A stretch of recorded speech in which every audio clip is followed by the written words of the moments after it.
안녕하세요.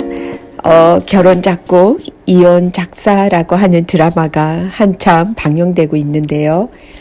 오늘 저도 잠깐 시간을 내서 봤습니다. 두 남녀가 90분을 모두 다 이끌고 갔던 드라마인데요. 대단했습니다. 그야말로 작가가 하고 싶은 이야기를 이 두 사람을 통해서 많은 부분을 뱉어내지 않았을까 하는 생각을 저는 했습니다.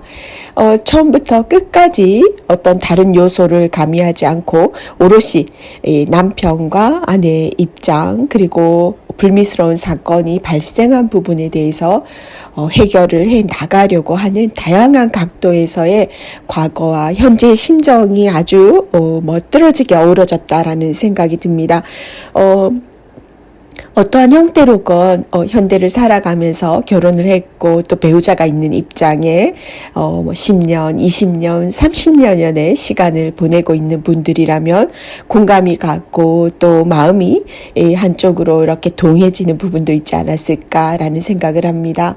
수필이라고 하는 것은 과거에 지나온 어떠한 사건 또는 이야기의 일부를 나 아닌 다른 사람들에게 보편성을 가지고 함께 공감할 수 있게 또 거기에 감동을 준다면 더없이 멋진 작품이 되는 거라고 그렇게 우리는 알고 있는데요.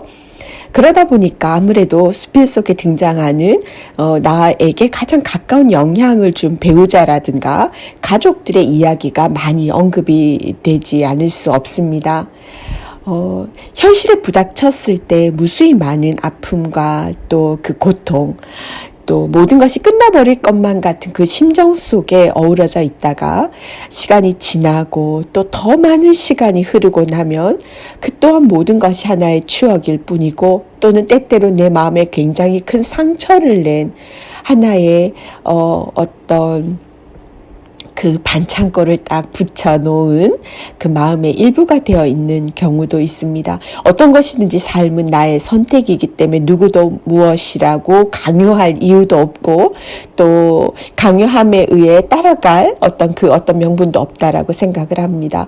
모든 것은 내가 지금껏 생활한 그 나의 삶의 철학이라고 해야 할까요? 내가 어떠한 마음으로 삶을 이끌어왔고 그 주대에 따라서 결정하고 선택하고 우리는 또 다른 길을 또 같은 길을 이어가게도 하는 그런 삶 속에 있다라고 생각이 듭니다.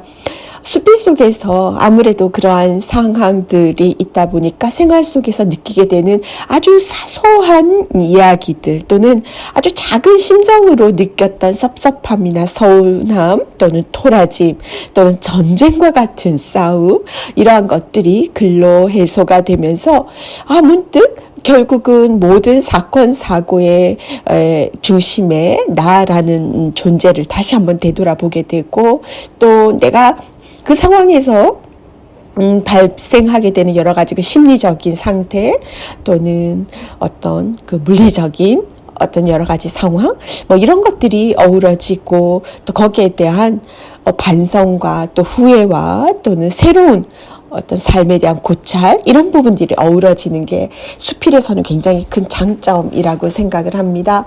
90분 동안 남녀 주인공 두 명이서 이 드라마를 이끌고 가는 그 힘에는 바로 작가의 엄청난 필력과 또 그걸 시청자로 하여금 몰입하게 하는 바로 그게 능력이 아닌가라는 생각을 갖게 됐고요. 그걸 보면서 우리 수필과 함께 같이 이어져 있는 여러 가지 상황들이 문득 떠올랐습니다. 여러분 어떠신가요? 현재 상황에서 우리는 반드시 좋은 일만 있지는 않습니다. 그러나 이것이 또 시간이 지나고 나면 내가 지금 뭔가 복잡하고 해결되지 못했던 많은 것들도 시간이 지난 후에 실타래가 술술 풀리듯이 나에게 어떠한 깨달음 또는 뭔가 마음의 해답을 주는 경우도 있겠죠. 정답이 없습니다. 어떻게 살아가든 내가 수없이 많은 수필의 주인공이 되어서 간다면 이왕이면 기쁘고 행복하고 건강한 그런 삶 속에서 가야 하지 않을까라는 걸 문득 생각했습니다. 드라마는 드라마, 예요. 그 드라마 속에서 수필의 수천 가지의 요소들이 같이 어우러진다라는 생각을 할 때 그야말로 수필은 정말 창조적인 작품이 아닌가라는 생각도 하게 됩니다. 여러분 모두 건강하세요. 다음에 뵙겠습니다.